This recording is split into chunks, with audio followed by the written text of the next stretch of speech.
Assalamualaikum warahmatullahi wabarakatuh. Waalaikumsalam warahmatullahi wabarakatuh. Pada kesempatan ini kita dari beberapa mata kuliah ya di program studi agroteknologi dan agribisnis. Ada mata kuliah AMDAL, ada mata kuliah gizi pangan. Jadi kita mau melihat budidaya kopi ya. Jadi budidaya kopi kita punya alumni nih. Ada Bang Delfit, kemudian satu lagi nih Bang Guswandi nih, alumni kita. Kebetulan yang punya farm ini adalah Bang Delfit.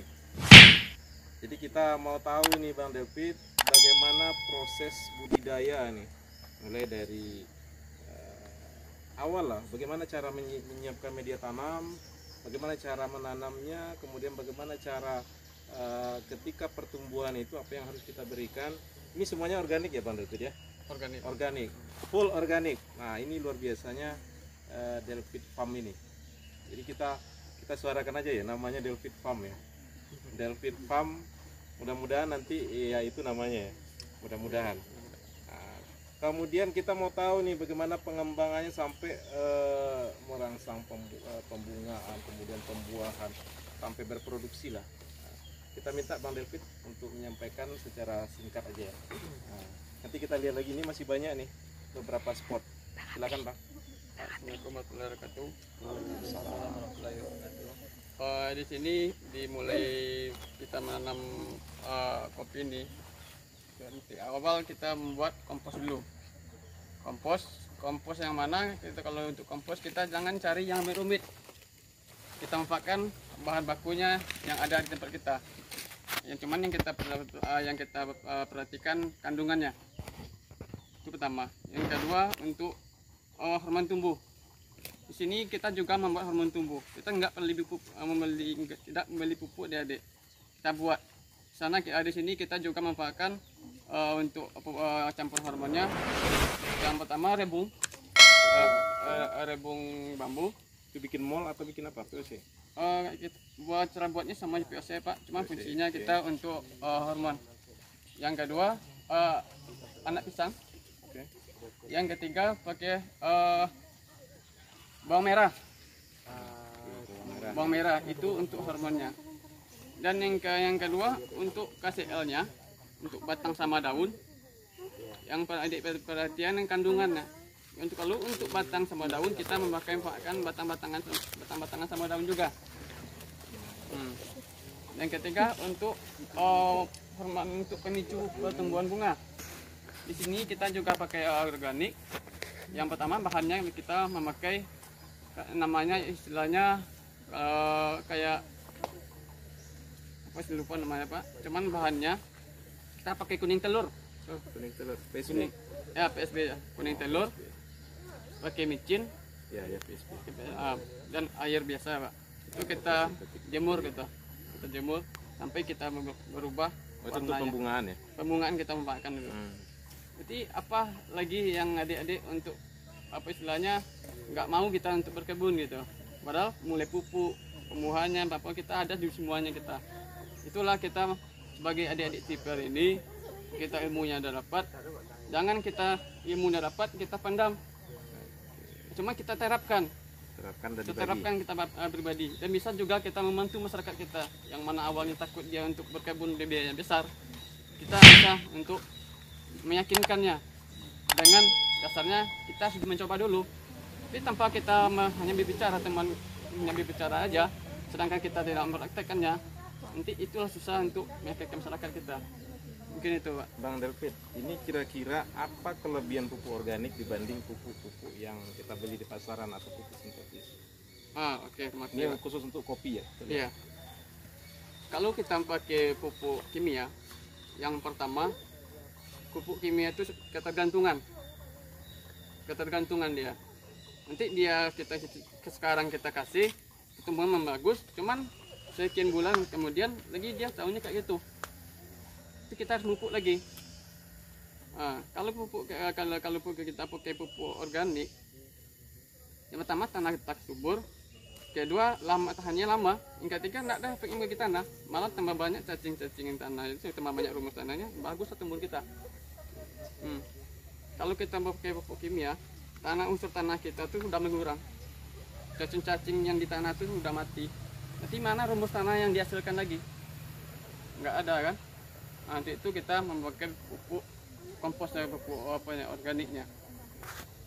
Berarti ini pupuknya dibikin sendiri semua ya, Pak Delpit ya? Kita bikin sendiri, Tidak ada yang dibeli? tidak ada yang dibeli. Oke, luar biasa.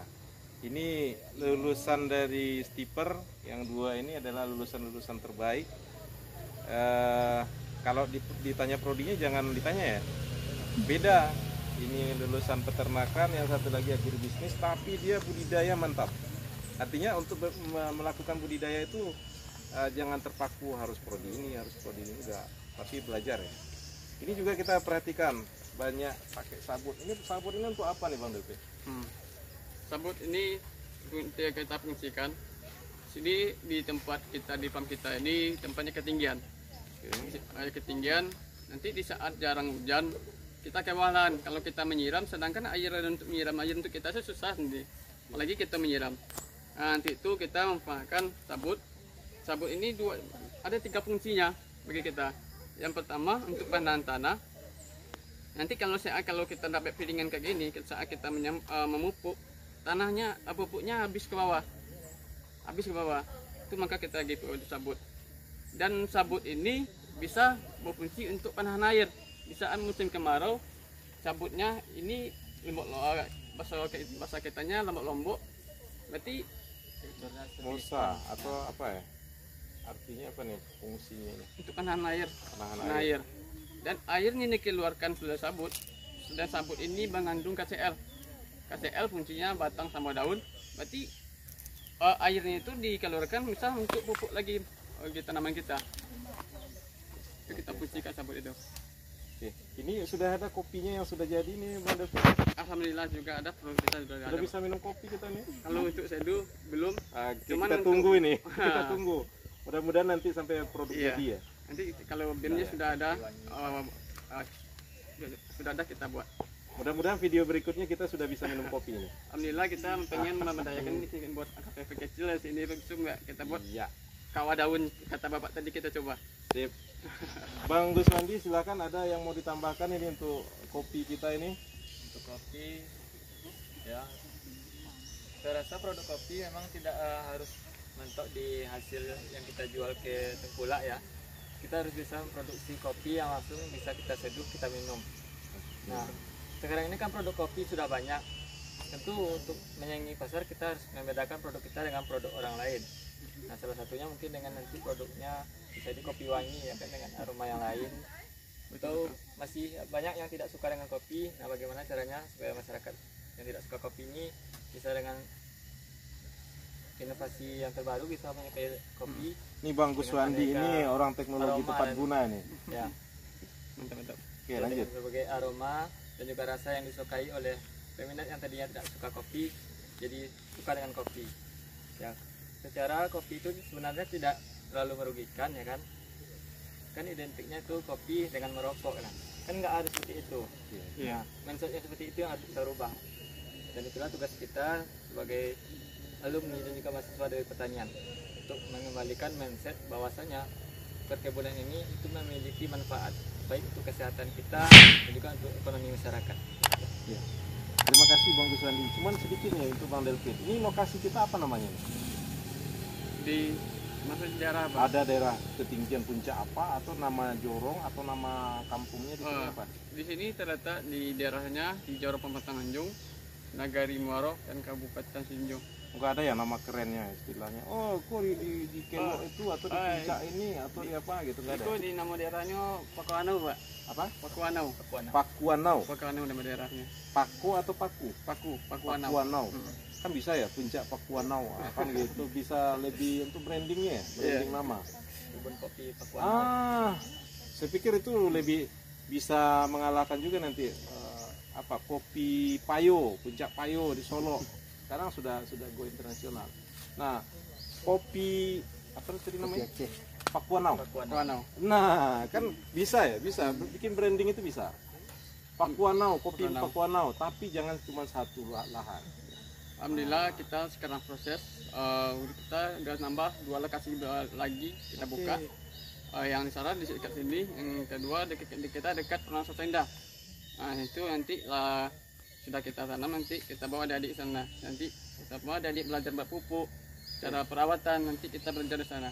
Oke. Nah. Nextnya ya, next mungkin untuk channel berikutnya nanti kita belajar bikin pupuk organik, apakah padat atau cair nanti. Oke, ada yang mau ngomong dari Prodi Agro? Silakan. Setelah melihat-lihat, ada? Silakan. Lu Ada enggak tambahan atau masukan? ada? Silakan. Pas. Tidak ada? Ya. Ya. Mungkin sedikit kata-kata dari kami, yaitu sebelumnya terima kasih kepada dosen pembimbing yang telah membawa kami ke lahan budidaya kopi yang dibudidayakan oleh Bang David. Hendaknya ini menjadi motivasi bagi kami, dan seterusnya kepada teman-teman semua, kita contohlah Bang David gitu, dan hendaknya kita membuat yang lebih wow lagi daripada Bang David gitu. Mantap, luar biasa. Oke. Kita tunggu tantangannya adik-adik. Baik, itulah ya mungkin secara singkat ya, Iya. tentang Delfit Farm ini. Saya selaku dosen di Sekolah Tinggi Ilmu Pertanian, dosen mata kuliah Gizi dan Pangan, mata kuliah AMDAL, mungkin ada lagi beberapa mata kuliah lain, tapi dalam hal ini untuk 2 mata kuliah kita kuliah lapangan. Mudah-mudahan ini makin berkembang, jadi ini bisa sebagai inspirasi bagi masyarakat, bagi petani, bagi perguruan tinggi untuk mengembangkan juga. Di samping mengembangkan juga nanti dosen juga bisa meneliti di sini.